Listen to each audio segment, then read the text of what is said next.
അപ്പോൾ പ്രിയപ്പെട്ടവരെ, എല്ലാവരും ന്യൂസൊക്കെ കണ്ടു എന്ന് വിചാരിക്കുന്നു. എല്ലാവർക്കും സന്തോഷമായി എന്നും വിചാരിക്കുന്നു. ഈ ഒരു വിഷയത്തിൽ ഇനി പ്രതികരണമൊന്നുമില്ല എന്ന് ഇന്നലെ മനസ്സുകൊണ്ട് വിചാരിച്ചതാണ്. പക്ഷേ ചില കാര്യങ്ങൾ കേൾക്കുന്ന സമയത്ത് പ്രതികരിക്കാതിരിക്കാൻ യാതൊരു നിർവാഹമില്ല.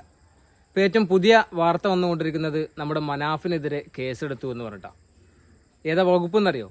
മതങ്ങൾ തമ്മിലടിപ്പിക്കാൻ ശ്രമിച്ചു, അല്ലെങ്കിൽ മതസ്പർദ്ധ വളർത്താൻ ശ്രമിച്ചു, അല്ലെങ്കിൽ രണ്ടു മതങ്ങളെ പരസ്പരം കൂട്ടിയടിപ്പിക്കാൻ ശ്രമിച്ചു എന്നൊക്കെ പറഞ്ഞിട്ടാണ് മനാഫിനെതിരെ കേസ് വന്നിട്ടുള്ളത്.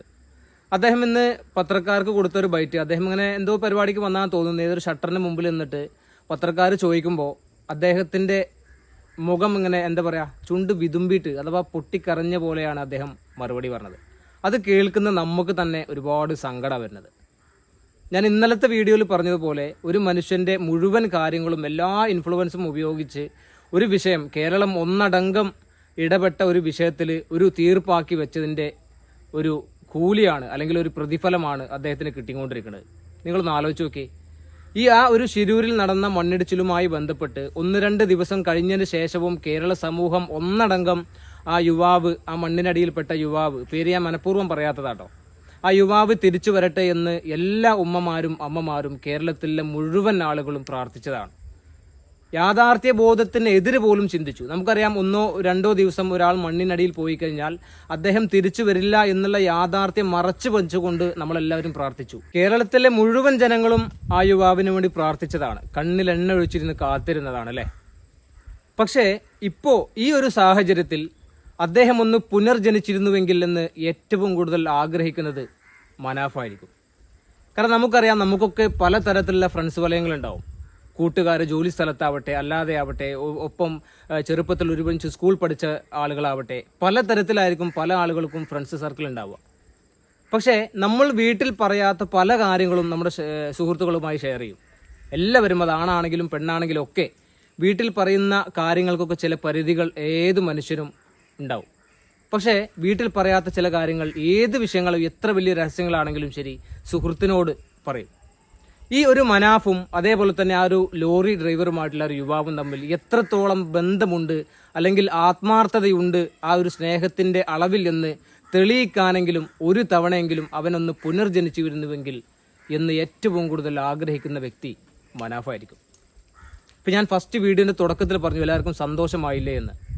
ഞാനത് എന്നെ കേൾക്കുന്ന മനാഫിനെ ഇഷ്ടപ്പെടുന്ന ആളുകൾക്ക് സന്തോഷമായില്ലേ എന്നല്ല ഉദ്ദേശിച്ചത്. അത് ഏത് തരത്തിലാണ് എന്ന് നിങ്ങൾക്കത് നിർവചിക്കാം.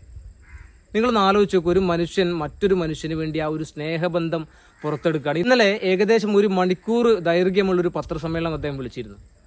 അദ്ദേഹം അറിഞ്ഞുകൊണ്ടൊരു തെറ്റും ചെയ്തിട്ടില്ല. ഇനിയെങ്കിലും അറിയാതെ എന്തെങ്കിലും തെറ്റ് വന്നിട്ടുണ്ടെങ്കിൽ അതിന് മാപ്പും ചോദിച്ചിട്ടാണ് ഇന്നലെ ആ ഒരു പത്രസമ്മേളനം അദ്ദേഹം അവസാനിപ്പിച്ചത്. എന്നിട്ടും അദ്ദേഹത്തെ വിടാൻ തയ്യാറല്ല എന്നുള്ളൊരു ദൃഢനിശ്ചയമെടുത്ത പോലെയാണ് ആ കുടുംബം പെരുമാറിക്കൊണ്ടിരിക്കുന്നത്. ആ കുടുംബത്തിൽ ആ മരിച്ച യുവാവിൻ്റെ പെങ്ങളുടെ പരാതിയിലാണ് അത്രേ കേരള പോലീസ് കേസെടുത്തിട്ടുള്ളത്. ഇതിനകം പോലീസിനെ കുറ്റം പറഞ്ഞ പല വീഡിയോസും ഞാൻ കണ്ടു, മാധ്യമങ്ങളിലാവട്ടെ മറ്റുള്ള യൂട്യൂബ് ചാനലിലൊക്കെ. പക്ഷെ പോലീസിനെ സംബന്ധിച്ചിടത്തോളം, ഇതിൽ വ്യക്തിപരമായി എന്നെ സംബന്ധിച്ചിടത്തോളം പോലീസിനെ കുറ്റം പറയാൻ പറ്റില്ല. കാരണം ഞാനൊരു പരാതി കൊടുത്താൽ ആ പരാതിയുടെ നിജസ്ഥിതി എന്താണെന്നോ അല്ലെങ്കിൽ അതിൻ്റെ സത്യാവസ്ഥ എന്താണെന്നൊക്കെ അന്വേഷിക്കലിൻ്റെ കടമ പോലീസിനുണ്ട്. അതുകൊണ്ട് പോലീസ് അതുമായി മുമ്പോട്ട് പോവുക തന്നെ ചെയ്യും. അതിന് പോലീസിനെ പറഞ്ഞിട്ട് കാര്യമില്ല. പക്ഷേ കേസ് കൊടുത്ത ആളുകൾ ചോറ് തന്നെയല്ലേ തിന്നണേ. ഈ വിഷയം, ഈ ഒരു ഫാമിലി ഇത്രയും നേരം അല്ലെങ്കിൽ ഇത്രയും സമയം, ഇത്രയും ദിവസം ഈ മനാഫിനെതിരെ ഉറഞ്ഞു തുള്ളിയതും പത്രസമ്മേളനം വിളിച്ചതൊക്കെ എന്തിനായിരുന്നു? അവർ സോഷ്യൽ മീഡിയയിലും അല്ലെങ്കിൽ അവർക്ക് വരുന്ന ബാഡായിട്ടുള്ള കമൻറ്റും അല്ലെങ്കിൽ അവർ നേരിടുന്ന സൈബർ അക്രമമൊക്കെ ഉയർത്തിപ്പിടിച്ചിട്ടാണ് ചെയ്തിരുന്നത് അല്ലേ. ഞാനിപ്പോൾ ഇന്നലെ പറഞ്ഞ വീഡിയോയിൽ പറഞ്ഞു തന്നെയാണ് വീണ്ടും ആവർത്തിക്കുന്നത്. ഇപ്പോൾ നിങ്ങൾക്ക് നേരെയുള്ള സൈബർ ആക്രമണം അതിരൂക്ഷമായിട്ട് വരികയാണ്. എല്ലാവരും ആ മരണപ്പെട്ടു പോയ യുവാവിന് വേണ്ടി പ്രാർത്ഥിച്ചിരുന്ന ആളുകളാണ് മലയാളികൾ. ഇന്നും അതിനുവേണ്ടി പ്രാർത്ഥിക്കുന്നുണ്ട്, അവൻ്റെ നിത്യശാന്തിക്ക് വേണ്ടി പ്രാർത്ഥിക്കുന്നുണ്ട്. പക്ഷെ ആ ഒരു കുടുംബം അതിന് തയ്യാറല്ലാത്ത വിധത്തിലേക്കാണ് കാര്യങ്ങളുടെ പോക്ക്. ഞാൻ പറഞ്ഞല്ലോ, ഇന്നലെ മനാഫ് ഒരു പത്രസമ്മേളനം വിളിച്ചു. ഈ ഒരു വിവാദങ്ങളും പ്രശ്നങ്ങളും ഒക്കെ ഇവിടെ അവസാനിക്കണം, അല്ലെങ്കിൽ അവസാനിപ്പിക്കണമെന്ന് എല്ലാവരോടും അദ്ദേഹം അഭ്യർത്ഥിച്ചതാണ്.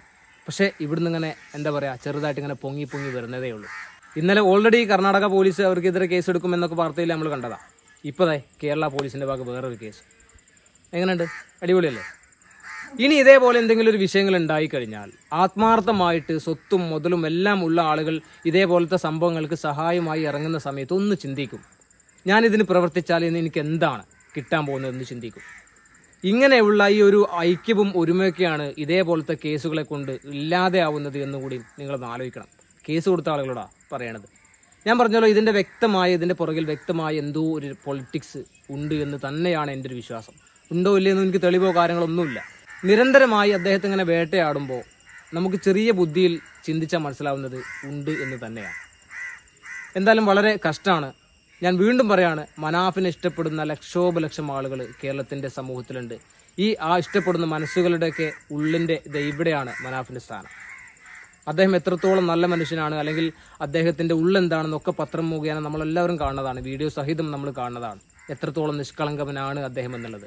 അപ്പം അതിൻ്റെ ഇടയിൽ അദ്ദേഹം ലോറി ഉടമയല്ല, ബിനാമിയാണെന്നൊക്കെ പറഞ്ഞ് വേറൊരു ഐഡി കൂടെ എൻ്റെ ഇടയിൽ കോള് കയറ്റാൻ പല ആളുകളും ശ്രമിച്ചിരുന്നു. അദ്ദേഹം തന്നെ വെളിപ്പെടുത്തി അദ്ദേഹത്തിൻ്റെ വണ്ടിയുടെ RC ഓണർ എന്ന് പറയുന്നത് അദ്ദേഹത്തിൻ്റെ സഹോദരനാണ്, അനിയനാണ്. അവരൊരു കൂട്ടു ബിസിനസ്സാണ്, അവരുടെ വീട്ടിലുള്ള എല്ലാ വണ്ടികളും അനിയൻ്റെ പേരിലാണെന്നൊക്കെ പറഞ്ഞിട്ട്. അപ്പോൾ അതിനൊരു ക്ലാരിറ്റി ഇന്നലത്തെ പത്ര സമ്മേളനത്തിൽ അദ്ദേഹം തന്നു. എന്താല്ലേ കേരളം എന്ന് കേൾക്കുമ്പോൾ ചോര തിളക്കണം എന്നൊക്കെ പറഞ്ഞിരുന്നത്. ഇത്രയും കാലം വരെ അങ്ങനെയൊക്കെ തന്നെയായിരുന്നു, ഇനിയും അങ്ങനെ തന്നെ ആയിരിക്കും. പക്ഷേ എല്ലാവരെയും അടച്ചാക്ഷേപിക്കുന്നില്ല. അപ്പോൾ എനിക്ക് ഇത്രയേ പറയാനുള്ളൂ. ഇന്നലെ പറഞ്ഞതുപോലെ തന്നെ കേരളത്തിൻ്റെ പൊതുസമൂഹത്തോടും എന്നെ കാണുന്ന പ്രിയ സുഹൃത്തുക്കളോടും പറയാനുള്ളത്, ഇത് കേരളമാണ്, ഇതിങ്ങനെയൊക്കെ തന്നെയുള്ളൂ. അഥവാ എന്ത് സംഭവങ്ങളും ചെയ്യുമ്പോൾ അവിടെ സാമ്പത്തികം, രാഷ്ട്രീയം എല്ലാം മുതലെടുപ്പിന് ശ്രമിക്കുന്നൊരു കാലഘട്ടത്തിൽ ഇതിലപ്പുറത്തേക്ക് നമ്മൾ എന്തെങ്കിലും ചിന്തിച്ചു വെച്ചിരുന്നെങ്കിൽ നമ്മൾ സ്വയം ചിന്തിക്കേണ്ട കേസാണ്. ഇത് കേരളമാണ്. ഇനി മുതൽ അല്ലെങ്കിൽ ഇനി വരും കാലത്ത് ഇങ്ങനെ തന്നെ ഇവിടുന്ന് പ്രതീക്ഷിച്ചാൽ മതി.